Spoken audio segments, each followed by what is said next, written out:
কিন্তু ভালোভাবে দেখলে অনেক পার্থক্য আছে। কোরআন যেভাবে বলেছে তা অনেক বেশি বিজ্ঞানসম্মত। অন্যান্য ধর্মগ্রন্থের কথা অতটা বিজ্ঞানসম্মত নাও হতে পারে।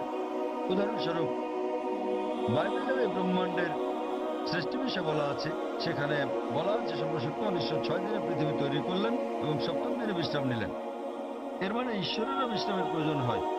কোরআনও বলে যে সর্বশক্তিমান আল্লাহ 6 দিনে পৃথিবী তৈরি করলেন, কিন্তু এটা বলেন যে সপ্তম দিনে বিশ্রাম নিয়েছেন। কেন? কারণ পবিত্র কোরআনে আছে সূরা বাকারা অধ্যায় নম্বর 2 আয়াত নম্বর 255, এটা আয়াতুল কুরসি। আল্লাহু লা ইলাহা হাইয়ুল কাইয়ুম লা তাখুযুহু সিনাতুন ওয়া লা নাওম লাহু মা ফিস সামাওয়াতি ওয়া মা ফিল আরদ। যে তিনি চিরকালীন, তিনি সর্বশক্তিমান, তিনি একক, কোনো তন্দ্রা তাকে স্পর্শ করে না, তার বিশ্রামেরও দরকার নেই। সর্বশক্তিমান আল্লাহর কোনো ঘুমের প্রয়োজন নেই, তার বিশ্রামেরও প্রয়োজন নেই। তাহলে তার বিশ্রামের প্রশ্নটা আসে কি করে? তাই অনেক কিছুতেই মিল পাওয়া যাবে, কিন্তু সব নয়। কেউ যদি বলে যে ঈশ্বরের বিশ্রাম প্রয়োজন, যেমন আমি বা আপনি আমাদের মানুষের বিশ্রাম প্রয়োজন, সর্বশক্তিমানের কোনো বিশ্রাম প্রয়োজন নেই। তো এখানে পার্থক্যটা বাইবেলে যা বলা আছে তা হলো 24 ঘন্টা করে 6টি পর্যায়, 24 ঘন্টার 6টি সময়। আমরা বিজ্ঞানীরা বলে থাকি যে 24 ঘন্টার 6টি দিনে এই পৃথিবী তৈরি করা সম্ভব নয়। তো বিজ্ঞানীরা বাইবেলের ওল্ড টেস্টামেন্টের এই বর্ণনার সাথে দ্বিমত পোষণ করেন। আর কোরআনের কথায় আসি, কোরআন কখনোই বলেনি যে সর্বশক্তিমান আল্লাহ 24 ঘন্টার 6 দিনে এটা তৈরি করেছেন। আরবি শব্দ ইয়াম, বহুবচনে আয়াম, যা কোরআনে উল্লেখ আছে, এর দুটো মানে আছে। ইয়মের একটা মানে হলো সাধারণ 24 ঘন্টার একদিন বলতে যা আমরা বুঝি, আর একটা মানে হচ্ছে পর্যায়। এটা যে কোনো দৈর্ঘ্যের হতে পারে, যেমন একটা যুগ।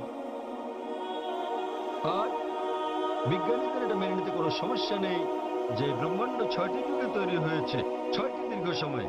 হতে পারে লক্ষ লক্ষ বছর ধরে, তাতে কোনো অসুবিধা নেই। এখানে পার্থক্যটা জগতের সৃষ্টির রহস্যের ব্যাপারে। কোরআনে শত শত আয়াত আছে জগতের সৃষ্টি রহস্য নিয়ে। আমি এটার উপর একটা লেকচার দিতে পারি, কিন্তু এখানে সময় নেই। আমি শুধু কয়েকটা উদাহরণ দেব। কোরআন পৃথিবীর সৃষ্টি রহস্য নিয়ে কি বলে তাই নিয়ে সেখানে অনেক কথাই বলা আছে, কিন্তু কোরআনে যা বলা আছে এর অধিকাংশই কোরআন নাজিলের সময় আমরা জানতাম না। কোরআন যখন 1400 বছর আগে নাজিল হয়েছিল, এসব কথা অজানা ছিল।